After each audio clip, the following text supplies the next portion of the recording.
So my body was in the room, but I was not in the room. This is something very few of you will have experienced, but it's something called dissociation. And it's where you can't really feel anything. So you know your body's here in this world, in this dimension, but your soul is not here.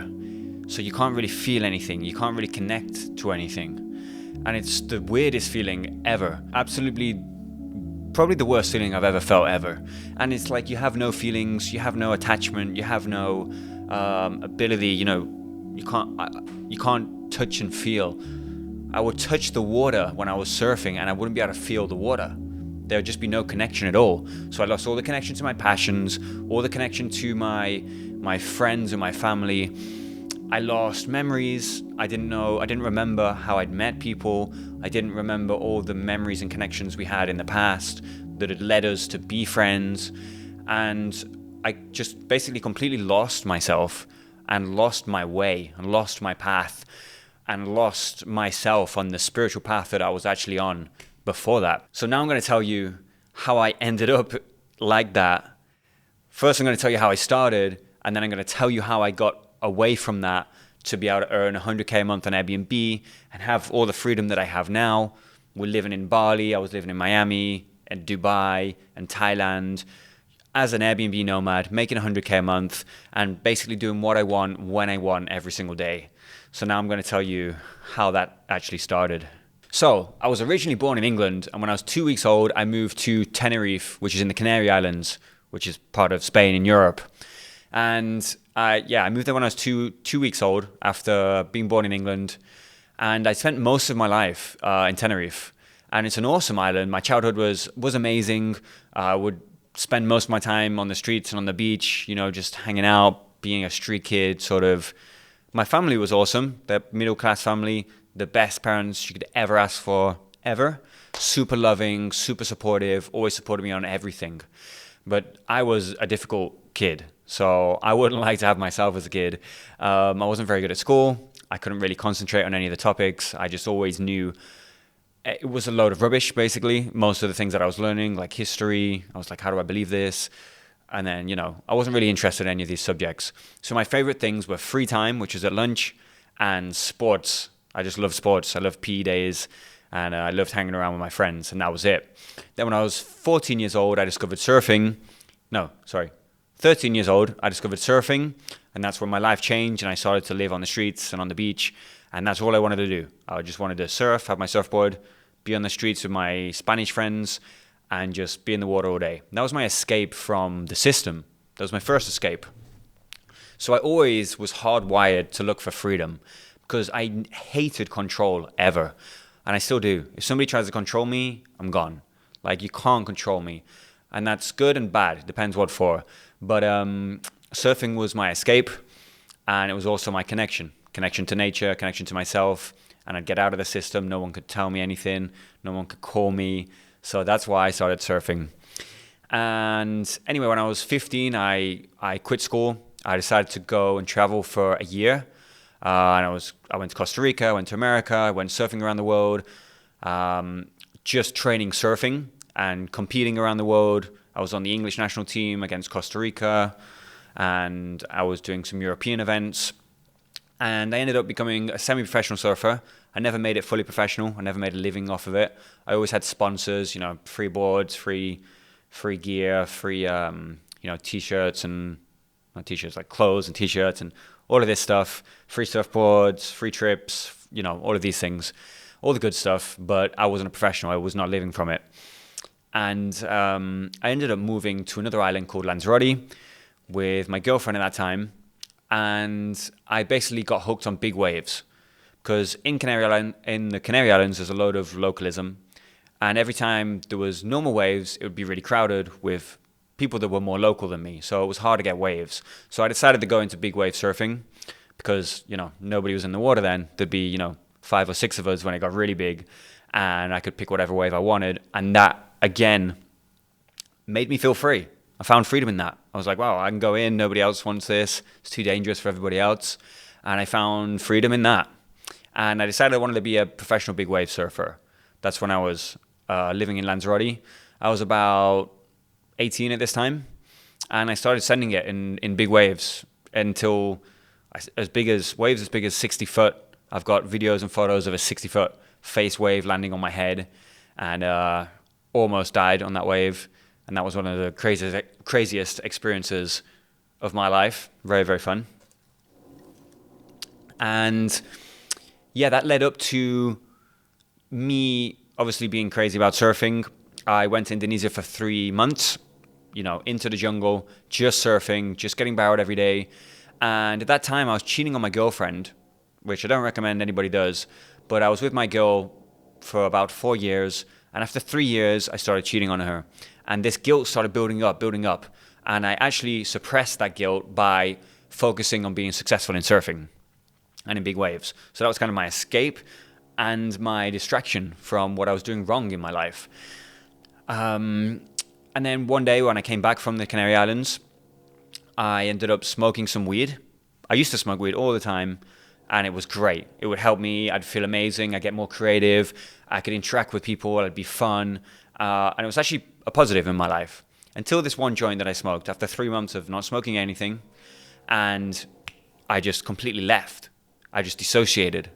I'd sometimes dissociate when I came back from long trips, just because of the difference in, living in a jungle and then coming back to civilization was a big change. But this joint just completely disconnected me. I couldn't feel my legs in that moment. I couldn't really walk. And I was like, whoa, this is a negative effect on me. This is really weird. This is new.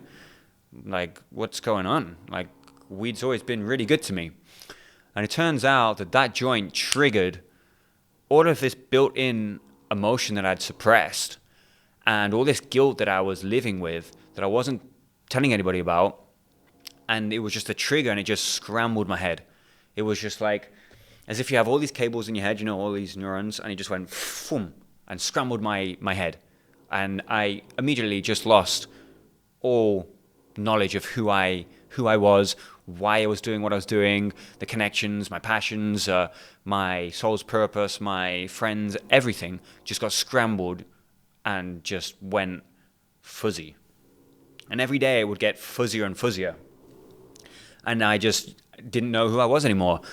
At that time, I was a really confident person. Like, I'd stand in the middle of a restaurant, stand up on a table and just say whatever I wanted. All the confidence in the world. I'd go up and speak to girls, 20 in a night, easy.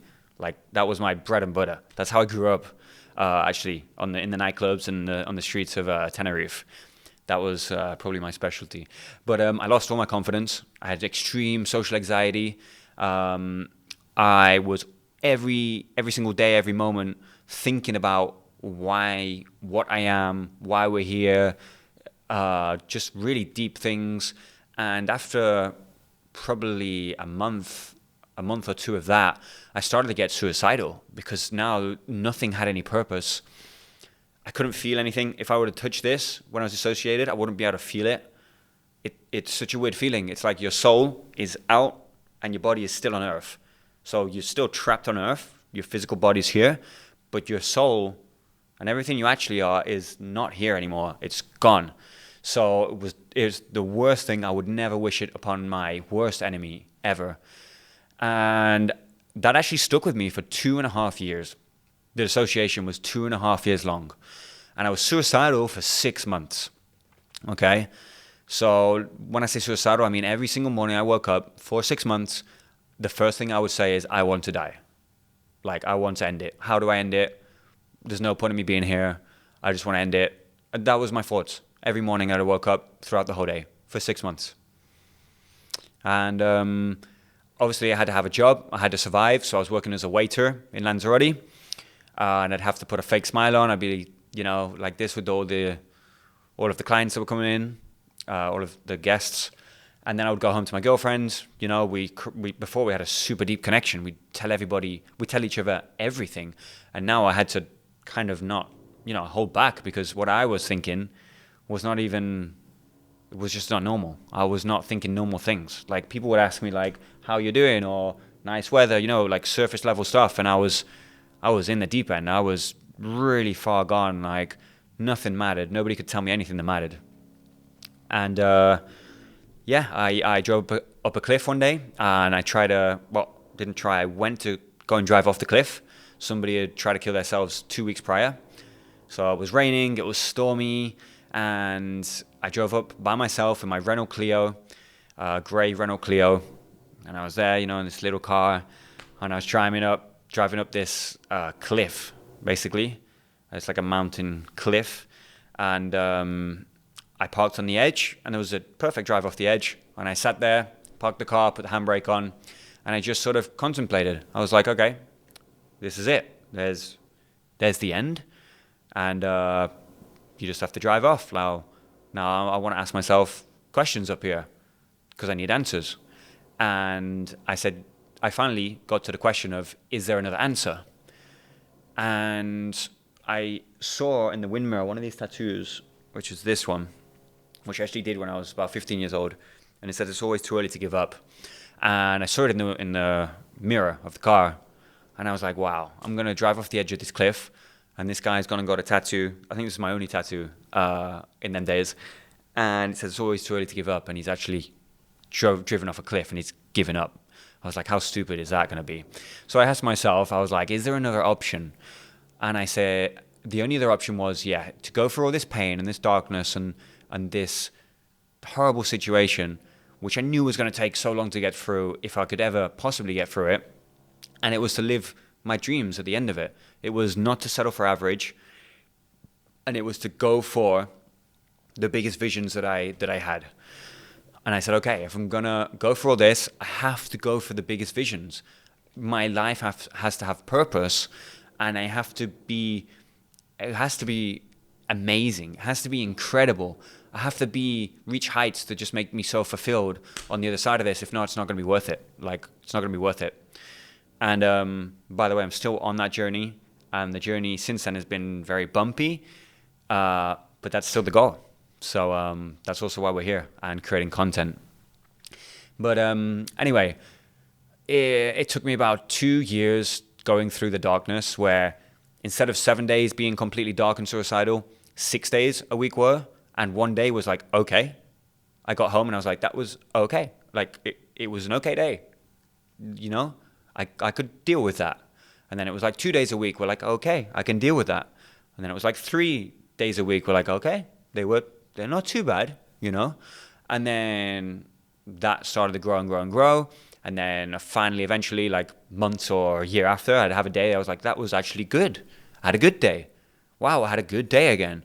And then from there, it just went on and on and on to the point that I'm at now, where most days, I'm always battling with it, with mental health. It's always a continuous battle, but I am happy a lot of the time now.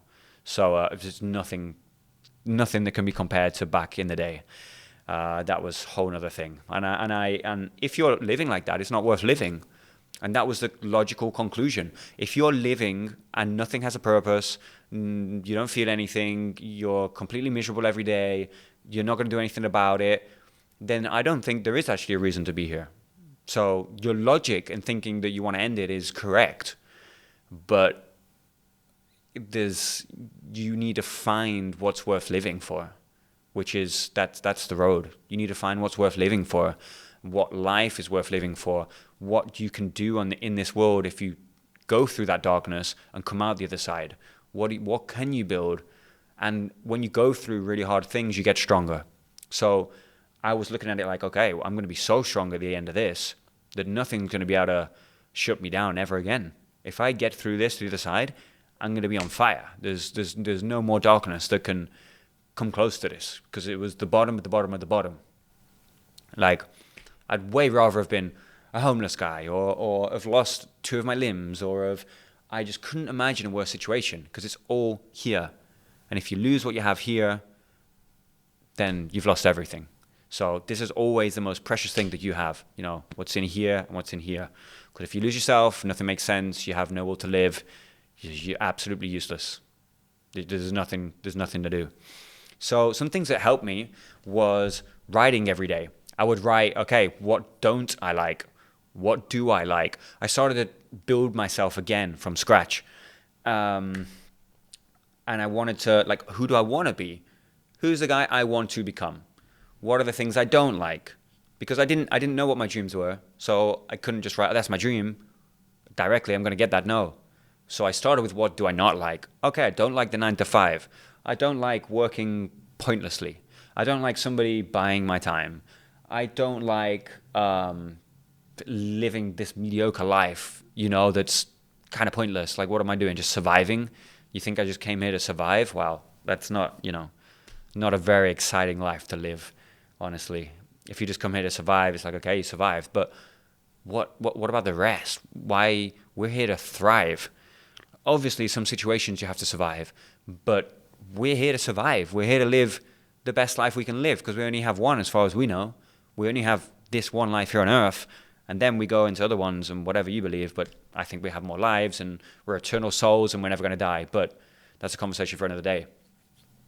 But while we're here, we have to push, we have to strive, we have to go through the hard things, we have to go through the hard battles, and the hardest battle you'll ever face is mental health. Ever. There is no harder battle.